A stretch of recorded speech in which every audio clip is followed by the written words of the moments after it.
오래전에 어떤 목사님이 계셨습니다. 곳곳에서 부흥의 강사로 초청을 받아 다니셨던 목사님입니다. 이 목사님에 대한 소문은 무엇보다도 부흥회 때 설교 시간에 욕을 참 잘하신다는 것입니다. 나이 많은 할머니들도 앉아 계신데 그들을 향해서 정말 낯을 찌푸릴 만한 쌍욕을 마구 해대셨습니다. 만일 여러분이나 제가 들었다면 속에서 뭐가 올라와서 똑같이 욕을 해대고 자리를 박차고 일어나고 싶을 정도의 욕을 해댔습니다. 그런데 이상하게도 그런 욕을 들으면서 그 부흥에 참석한 여성도들은 대부분 아멘 소리로 크게 화답했습니다. 첫날만 그런 게 아니고 며칠간 끝나늘까지 같은 현상이 일어납니다. 이런 현상에 대해서 어떤 분은 그 목사님 욕설이 듣는 사람 자신들이 하고 싶었던 욕을 대신 해주는 역할을 했기 때문에 청중들에게 후련함을 주었고 따라서 아멘이라고 화답했을 것이라고 분석하기도 합니다. 어쨌든 이 목사님은 이곳저곳에 초청을 받았고 가는 곳마다 걸진 욕을 해대셨습니다. 그러나 목사님의 그 욕설을 선한 의도로 10분 이해한다고 할지라도 설교 시간에 그렇게 여러 번씩이나 격한 욕을 내뱉는 것은 바람스럽지는 않습니다. 저도 설교 제목에 독사에 이렇게 넣는 것 자체가 좀 부담스러울 정도로 설교 시간에 욕하는 것은 얼마나 부담스럽겠습니까? 이처럼 일개 목사님이 욕하는 것도 당연히 구설수에 오르기 마련인데 오늘 본문에서는 다른 분이 아니라 예수님 자신께서 욕 같은 그렇게 들리는 표현을 하셨습니다. 이 구절을 어떻게 이해해야 할까 함께 생각해 보려고 합니다. 먼저 오늘 본문 내용의 뜻을 살펴봅니다. 오늘 본문은 딱 한 구절입니다. 그 뜻도 어렵지 않게 보입니다. 예수님께서 어떤 사람들을 가리켜 뱀들아, 독사의 새끼들아 라고 호칭하시면서 그들에게 이렇게 질문하셨습니다. 너희가 어떻게 지옥의 판결을 피하겠느냐? 이 질문은 너희가 지옥의 판결을 어떻게 앞으로 피할 수 있는지 그 방법이 있다면 한번 말해봐라. 그런 의미가 아니라 너희는 도저히 지옥의 판결을 피할 수 없다 하는 말씀입니다. 여기서 말하는 지옥의 판결이란 판결을 받는 장소가 지옥이라든가 지옥 자체가 주는 판결이 아니라 하나님께서 내리시는 판결을 뜻합니다. 따라서 이들이 받게 될 지옥 판결이란 정확히 말하자면 하나님께서 너희는 영원히 지옥에서 그 고통을 맛보고 살아라 라고 판결하시고 지옥으로 보내시는 것을 의미합니다. 좀 쉽게 말하면 이들이 하나님의 심판을 받아서 지옥에 갈 수밖에 없다 하는 뜻입니다. 그럼 오늘 설교 본문 자체는 무슨 뜻인지 다 알았습니다. 그럼 설교가 여기서 끝날 것인가? 너무 일찍 끝나죠. 이것으로 성경 말씀을 이해하는 것이 충분한가? 예를 들어 봅니다. 장독대에 놓인 항아리가 몇 개인지 알아와라. 그러면 장독대가 보이는 곳에서 장독대에 놓인 항아리들이 충분히 보일 만한 거리까지만 가서도 그릇의 개수만 세면 됩니다. 그것으로 충분합니다. 그러나 항아리 안에 무엇이 담겨 있는지를 알려면 항아리 개수를 세는 것만으로는 어림없습니다. 항아리 개수를 수백 번 쉬어도 세워도 그 안에 뭐가 담겼는지 알 도리가 없습니다. 장독대에 가야 됩니다. 그리고 속을 들여다 봐야 합니다. 장독대에는 속이 얕은 항아리도 있고 깊은 항아리도 있고 이것마다 이름이 다 다르다는데 제가 몰라서 그냥 다 항아리도 통일합니다. 조그만 항아리도 있고 큰 항아리도 있을 것입니다. 어쨌든 항아리를 하나씩 뚜껑을 열어서 그 안에 무엇이 있는지를 들여다 봐야 속을 알 수 있는 것입니다. 이렇듯 하나님 말씀을 안다는 것은 개수를 세는 게 아닙니다.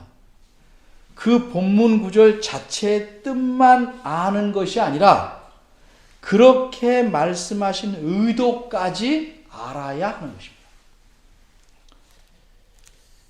금방도 말씀드린 바대로 항아리 개수만 세는 것에 멈추는 것이 아니고 항아리 안을 들여다 봐야 한다는 말입니다. 따라서 우리가 오늘 본문에서 조금 더 생각할 것은 하나님께서 지옥의 판결을 내리시는, 그래서 그 판결을 받을 수밖에 없는 이 사람들을 예수님이 뱀들아 독사의 새끼들이라고 하시는데 왜 그렇게 말씀하셨는가? 왜 그렇게 표현하셨는가? 도대체 이들은 어떤 악을 저질렀기에 또 지옥으로 갈 수밖에 없다고 하셨는가까지 봐야 합니다.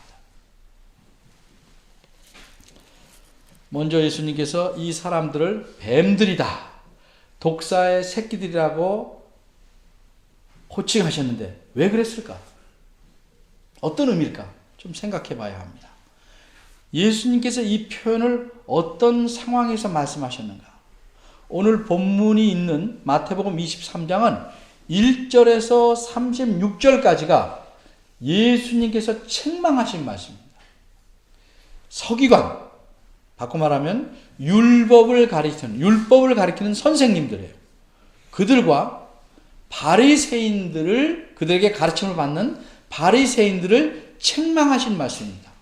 특별히 오늘 본문의 13절부터 오늘 본문 앞구절인 32절까지는 그 서기관들과 바리새인들을 향해서 예수님께서 저주의 말씀을 하신 겁니다.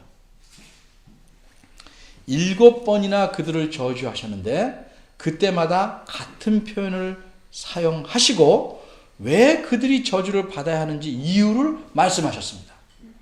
13절, 15절, 16절, 23절, 25절, 27절, 29절 이렇게 7번 서기관들과 바리새인들을 향해 저주의 말씀을 하십니다.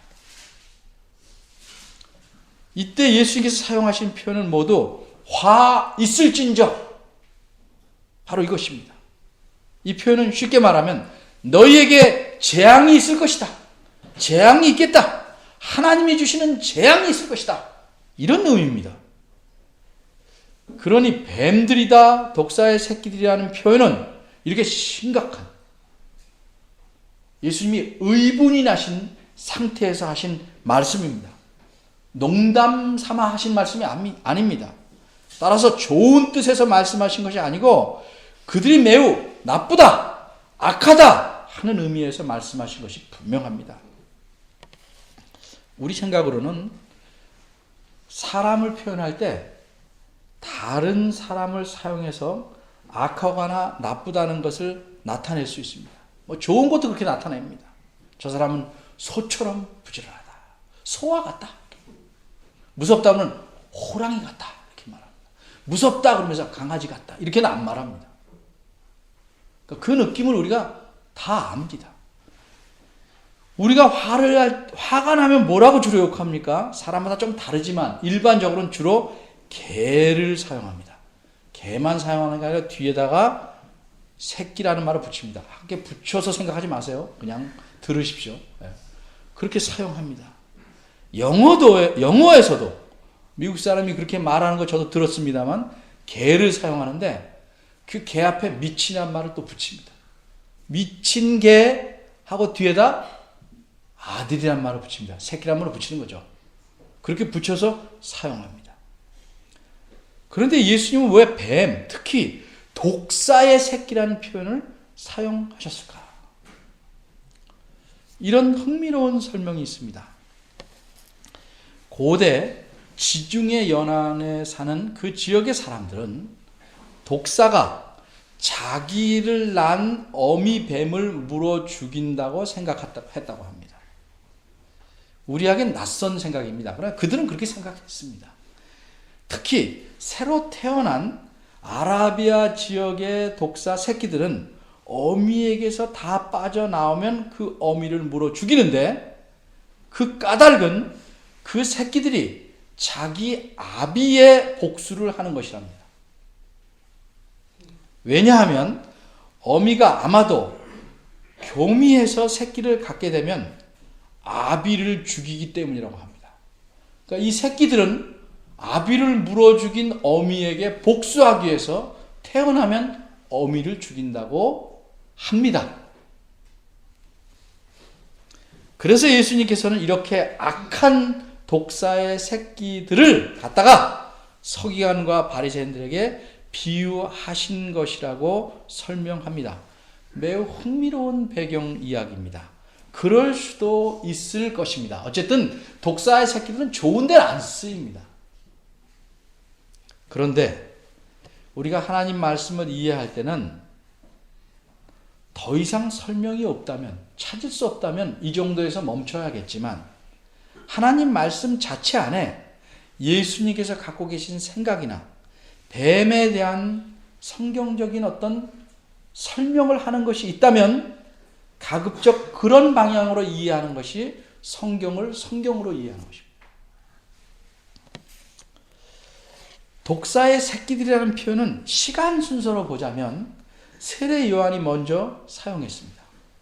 마태복음 3장 7절에서 세례 요한은 자기에게 세례를 받으러 나오는 수많은 바리새인들과 사두개인들을 향해서 독사의 자식들하고 호칭합니다. 누가 너희를 가르쳐 임박한 진노를 피하라 하더냐고 책망합니다. 아마 그것은 적어도 불이 나면 거기 숨어있던 뱀들이 쓱 피해 나오는 그것을 염두에 두고 말했다고 할 수도 있습니다. 근데 특별히 바리새인과 사두개인들만 찝어서 말했지만 그 의도를 잘 보면 자기에게 세례를 받으러 나오는 전체 사람들을, 유대인들 전체를 가리켜서 말씀한 겁니다. 우리 어감으로는 자식보다는 새끼가 더 격하게 들릴 수 있습니다.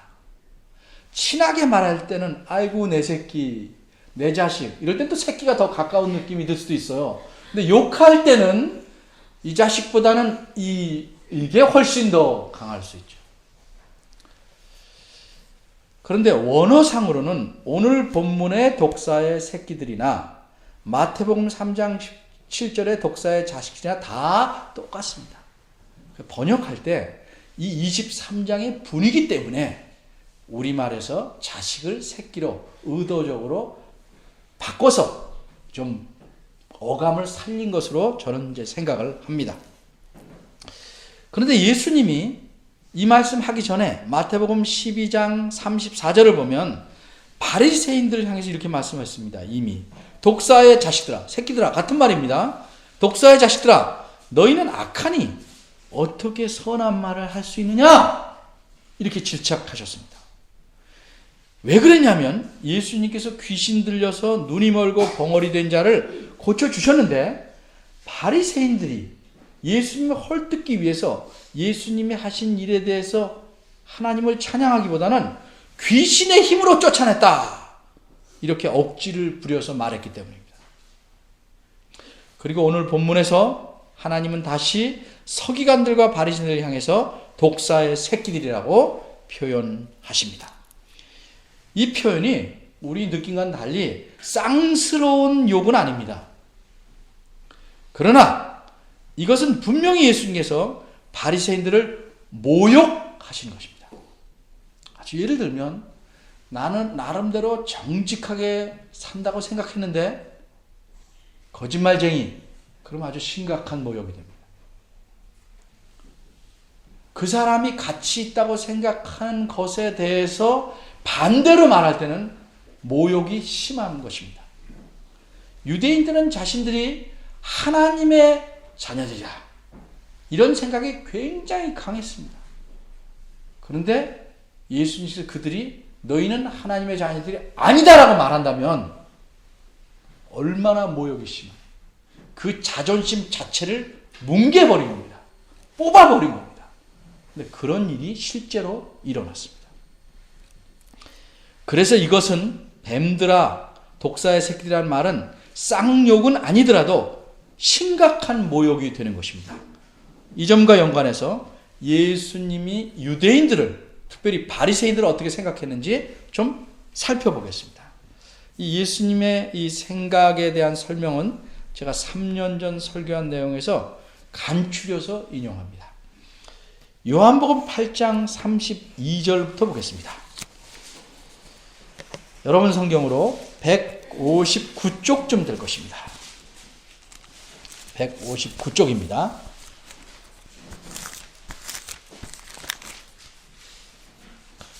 제가 늘 말씀드립니다. 설교는 하나님 말씀이 무슨 말씀을 하시는가, 무슨 뜻을 하시는가를 보는 것입니다. 설교자가 무슨 말을 하느냐가 아니고 하나님 말씀이 무슨 뜻인가, 그래서 그것을 잘 쫓아가야 됩니다. 예수님께서 유대인들에게 말씀하십니다. 31절입니다.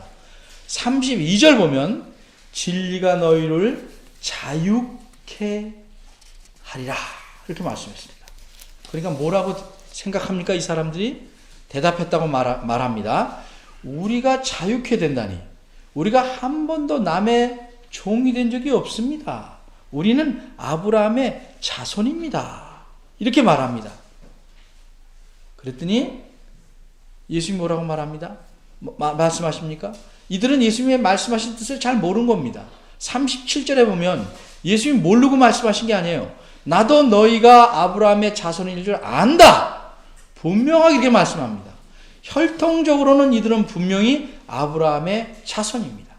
그런데 예수님 말씀하시는 의도는 본질적인 면을 말하는 것입니다. 우리가 어린아이들에게 말할 때 아유 이 곰아 그러면 제가 곰이 아닌데요, 사람인데요, 이렇게 아이들은 들을 수 있습니다. 왜? 그 말의 핵심을 놓쳤기 때문에 그렇습니다. 39절에서 보면 예수님이 이렇게 말씀합니다. 너희가 아브라함의 자손이라면 아브라함이 한 것처럼 그런 행사를 할 것이거늘. 44절입니다. 너희는 본질적으로 혈은 너희 아비 마귀에게서 난 마귀의 자손이다. 혈통적으로 말하면 아브라함 자손이지만 본질적으로는 너희 아비가 하나님이 아니고 마귀다. 마귀에서 났으니 너희는 마귀의 자손이다. 이렇게 말씀합니다. 그러니 심각한 모욕을 느끼는 겁니다. 근데 우리는 구약을 잘 모르지만 이 사람들은 이게 무엇인지 또 잘 압니다. 창세기 3장 15절에 가면 하나님께서 처음 사람인 아담과 하와가 범죄하고 난 뒤에 그들을 심판하시는 말씀 가운데 이런 말씀을 하십니다. 앞으로 뱀의 후손과 여인의 후손이 싸우게 될 것이다. 이 말씀은 간단히 말하면 앞으로 뱀들이 있고 사람들이 있겠다 이런 뜻이 아니고 앞으로 인류에게는 두 종류의 사람이 나타난다는 거죠. 하나는 사탄에게 속한 자들이고 하나는 하나님께 속한 자들이에요. 그런데 사탄에게 속한 자들은 뱀의 후손이라고 표현합니다. 왜냐하면 사탄이 실제로 뱀을 조종해서 아담과 하와를 유혹하고 자기 뜻을 따르게 했기 때문입니다. 그래서 이 뱀의 입을 통해서 나오는 사탄의 말을, 그 유혹을 좇아서 범죄한 사람은 사탄의 편이 된 것입니다. 그런데 그 현장에 사탄은 숨어 있고 뱀만 있습니다. 그래서 하나님은 그 뱀을 가리켜 말씀하되 실제는 그 뱀의 배후에 있는 사탄을 겨냥한 것입니다. 그래서 사탄에게 속한 자들을 뱀의 후손, 뱀의 새끼들이라고 말씀하는 것입니다. 따라서 예수님께서 뱀들, 독사의 새끼들이 하신 말씀은 기본적으로 너희는 뱀의 새끼들입니다. 뱀의 후손들이다. 너희 모두는 뱀띠다 이런 뜻 아닙니다. 그리고 이들이 미치는 영향이 독사의 독처럼 치명적이라는 사실을 돋보이기 위해서 독사를 특별히 언급하십니다. 서기관들과 바리새인들은 혈통적으로는 아브라함에게 속하였기 때문에 아브라함의 자손이다 할 수 있지만 실제로는 하나님을 싫어하고 하나님을 거역하고 하나님을 멀리하고 사탄에게 속해서 사람들을 자기들처럼 만드는 자들입니다. 그래서 사탄이 원하는 모든 악들을 행하는 자들이기 때문에 예수님께서 독사의 새끼들, 사탄에게 속한 자들이라고 말씀하신 것입니다. 두 번째로 생각할 것은 도대체 어떤 악들을 이들이 행하였기 때문에 사탄의 편의 선자들이라, 독사의 새끼들이라고 단호하게 예수님께서 말씀하시는가. 금방 말씀드린 대로 그 앞에 7가지 저주가 나오는데 그것을 여기서 다 살펴본다면 오늘 본문을 한 절로 선택한 의미가 별로 없어요. 차라리 다 선택해서 자세히 설명해야죠. 한 절로 본문을 선택했다는 것은 가급적 앞에 것은 생략을 많이 줄이고 한 절에 집중하겠다는 겁니다. 그래도 어쨌든 이유를 알려면 그 7가지 저주와 이유를 다 살펴볼 수는 없지만 첫 번째와 두 번째 그리고 마지막 저주는 간단히 훑어봐야 합니다. 먼저 첫 번째와 두 번째 저주는 13절과 15절입니다. 그 앞에 다시 우리 마태복음 23장으로 돌아와서 39쪽입니다. 13절과 15절입니다. 14절은 없습니다. 이들의 문제점은 무엇인가? 13절 보시면 이렇게 되어 있습니다. 너희는 천국 문을 사람들 앞에서 닫고 너희도 들어가지 않고 들어가려 하는 자도 들어가지 못하게 한다. 15절입니다. 너희는 교인 하나를 위기 위해서 바다와 육지를 두루 열심히 다니다가 생기면 너희보다 배나 지옥 자식이 되게 한다.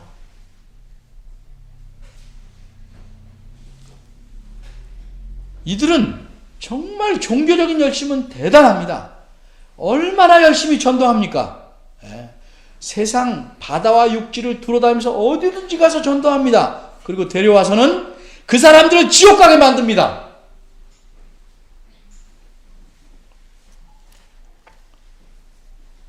이렇게 되는 근본적인 이유는 무엇일까? 마지막 저주를 말씀하신 데서 드러납니다. 29절로 가겠습니다. 너희는 선지자들의 무덤을 쌓고 의인들의 비석을 꾸미며 가로되 만일 우리가 조상 때에 있었다면 우리는 저들처럼 선지자의 피를 흘리는 짓을 안 했을 것이다. 이렇게 말한다는 거죠. 무슨 뜻입니까? 이 사람들의 조상인 이스라엘 백성들은 하나님께서 자기 말씀을 선지자를 통해서 전하셨는데 귀를 막습니다. 막고 급기야는 안 되겠으니까 선지자를 죽여버립니다. 하나님 말씀을 듣기 싫다는 겁니다. 하나님이 싫다는 겁니다. 그런 말씀 싫다는 거 하지 말라는 거예요. 하나님은 죽일 수 없으니까. 이 사람들은 막말로 말하면 하나님이 눈앞에 보이면 목이라도 조를 사람들입니다.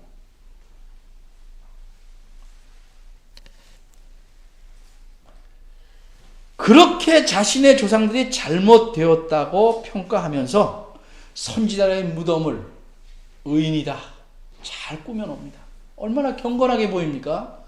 그런데 실제로는 어떻게 하고 있습니까? 이들이 실제로 하고 있는 모습을 보입니다. 이들의 가면을 예수님이 벗겨버립니다. 이들은 뭐라고 그래요? 예수님이 분명히 하나님의 능력으로 하는 일까지 뒤집어서 마귀의 힘으로 했다. 하나님께서 보내신 자, 하나님의 아들 예수 그리스도이심이 명백하게 모든 능력으로 말씀으로 드러나는데도 믿지 않고 어떻게든 죽이려고 합니다. 옛날 조상보다 더 심하죠. 선지자를 죽였는데 이제는 그의 아들까지 죽이려고 합니다. 대단한 모순입니다. 자기 조상들이 죽인 선지자의 무덤을 잘 꾸미며 그들이 하나님 뜻에 순종한 의인이라고 비석을 세우지만 실상은 당장 어떻게 하면 예수님을 죽여 없앨까 하고 있습니다. 좋은 말은 아니지만 불효한 자식이 실제로 뉘우쳐서 올 수는 있습니다. 근데 뉘우치도 않고도 불효한 자식이 부모가 죽으면 더 크게 온다고 합니다. 정말 뉘우칠 수도 있지만 위장하는 것일 수도 있죠. 겉으로는 경건한 척 꾸미고 있지만 이 바리새인들은 실상은 조상들보다 더 악한 짓을 하려고 마음의 모든 악의 힘을 축적하고 있었습니다. 겉으로는 경건합니다. 속으로는 하나님의 아들이신 그리스도를 죽일 생각을 갖고 있습니다. 과연 사탄의 자식들답습니다. 그래서 이렇게 악한 그들을 향해 뱀들, 독사의 새끼들이라고 말씀하신 거예요. 하나님의 말씀을 싫어하는 것은 그분을 싫어하는 겁니다.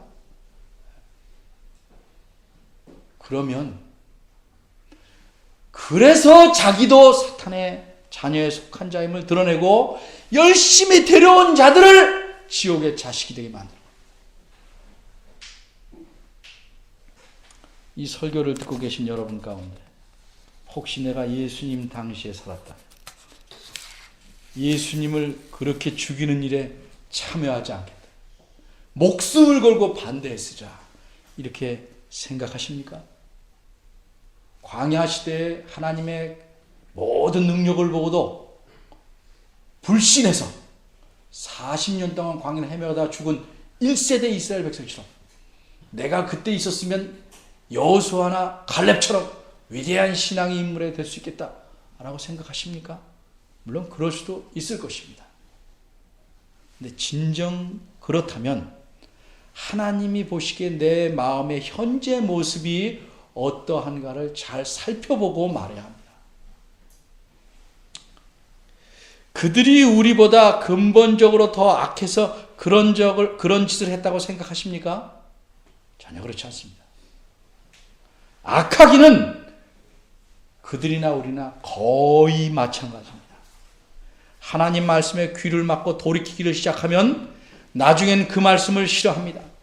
어른이고 아이고 없습니다. 하나님 말씀을 멀리하면 그렇게 됩니다. 그 말씀을 듣기를 멀리하면 하나님을 멀리하게 됩니다. 구약시대의 선지자를 죽인 이스라엘 백성과 같은 수준에 이르게 됩니다. 그리고 나면 옛날에 그렇게 악한 짓을 했던 사람을 탓하면서도 자신은 현재 하나님 말씀이 요구하는 매우 적은 부분에 대해서도 순종하기를 꺼려합니다. 더 낫습니까? 그들과 못하지 않게 악합니다.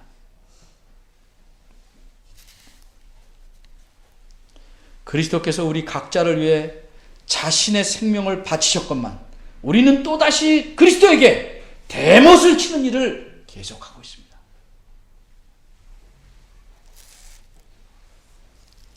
하나님의 말씀을 거절하고 그분이 세상의 유일한 구세주로 하나님께서 보내신 그리스도라고 믿지 않는 자들은 다 뱀들입니다.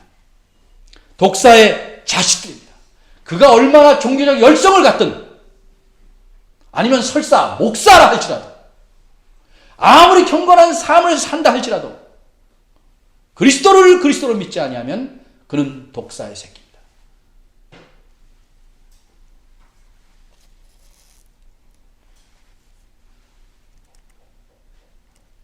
하나님의 길을 멀리하고 배척하고 그러면서도 종교적 열성은 얼마든지 낼 수 있습니다.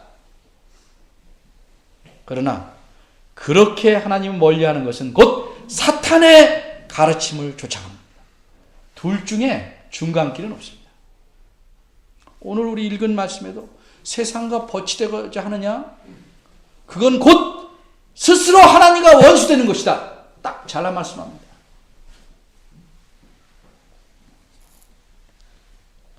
사탄의 가르침을 쫓아가면 그 또한 지옥 자식이 되는 것을 면하지 못할 것입니다. 하나님은 반드시 독사의 새끼들을 지옥으로 보내실 것입니다. 그런데 정말 감사하게도 우리는 하나님의 크고 놀라운 은혜로 뱀의 새끼들이었다가 하나님의 자녀가 되었습니다. 하나님의 은혜입니다. 사탄의 노예로 있다가 하나님의 자녀가 되었습니다. 하나님께서 그리스도를 통해서 건져내셨습니다.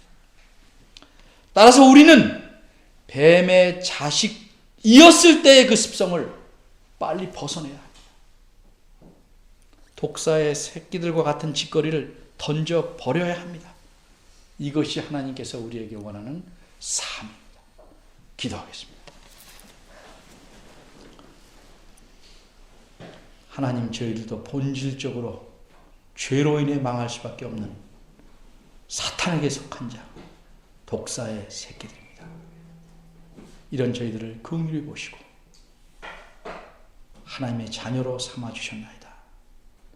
그런데 여전히 우리 안에 뱀의 습성을 버리지 못하고 그 습관대로 살지 않나 돌아보게 하시고 뱀의 허물을 벗게 하시고 뱀의 못된 독들을 쏟아놓게 하시고 참으로 하나님의 자녀답게 빛의 자녀답게 하나님을 따르며 그 말씀을 기뻐하며 그 말씀에 순종하며 살아가는 자 되게 하시옵소서.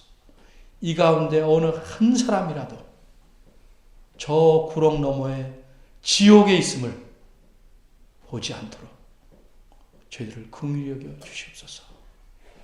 예수님의 이름으로 기도합니다. 아멘. 다 같이 일어나서 성경 7장 1절과 2절 보시겠습니다.